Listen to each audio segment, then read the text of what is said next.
All right, let's take a look at this Donald Trump budget because in the 2 years that the Trump administration has put out his budget, even the Republicans ignored it largely, and certainly it's going to get even more ignored this time. However, and it really makes you wonder what the theory is here as to why they're doing this. But here is Larry Kudlow going on Fox News Sunday to sort of roll this budget out.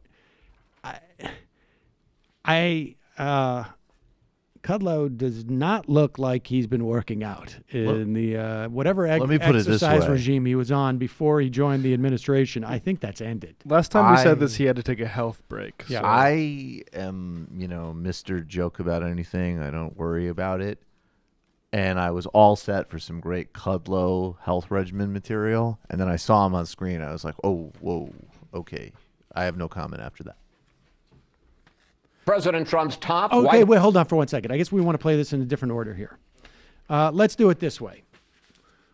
So Donald Trump, one of the things he ran on early on in his campaign. Now, look, I think people who know anything about politics knew that he was full of crap.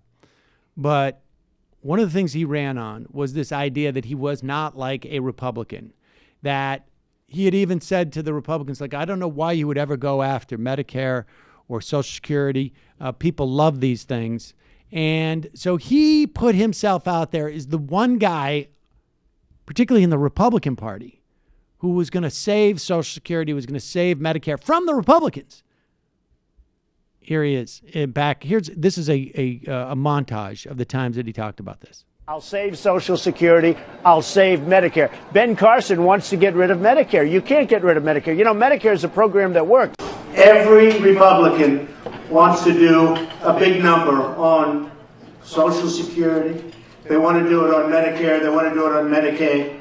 And we can't do that. And it's not fair to the people that have been paying in for years, and now all of a sudden they want to be cut. Don't get rid of Medicare. You can't do that. People love Medicare, and it's unfair to them. I'm going to fix it, make it better, but I'm not going to cut it.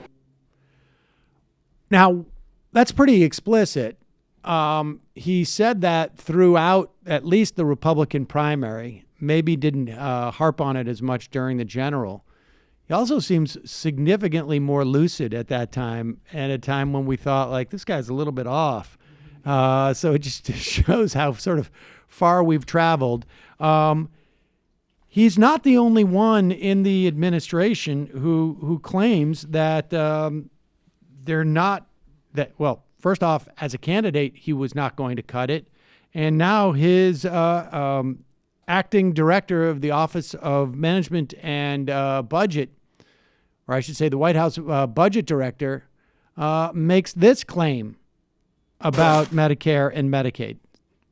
Two quick questions. One, to go back to drill down a little bit on what John Carl asked. If the deficit is such a problem, why not at least cut the rate of increase to the defense and to the defense budget? And secondly, he has said promises kept, but we're cutting Medicare. How does that keep his promise to the American people? He's not cutting Medicare in this budget. What we are doing is putting forward reforms that lower drug prices, that because Medicare pays a very large share of drug prices in this country, has the impact of finding savings.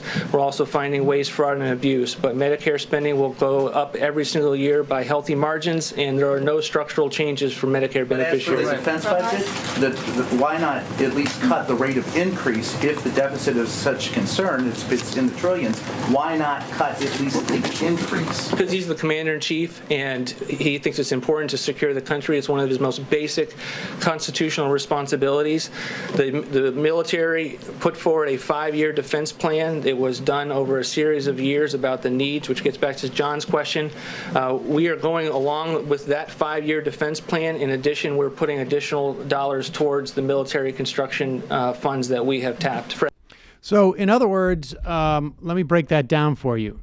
One, yeah, he lied about not cutting Medicare and Medicaid. We're going to be doing that in our budget.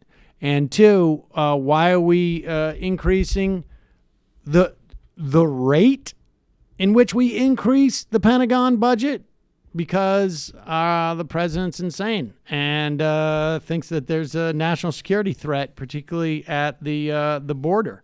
And that's basically where we're at.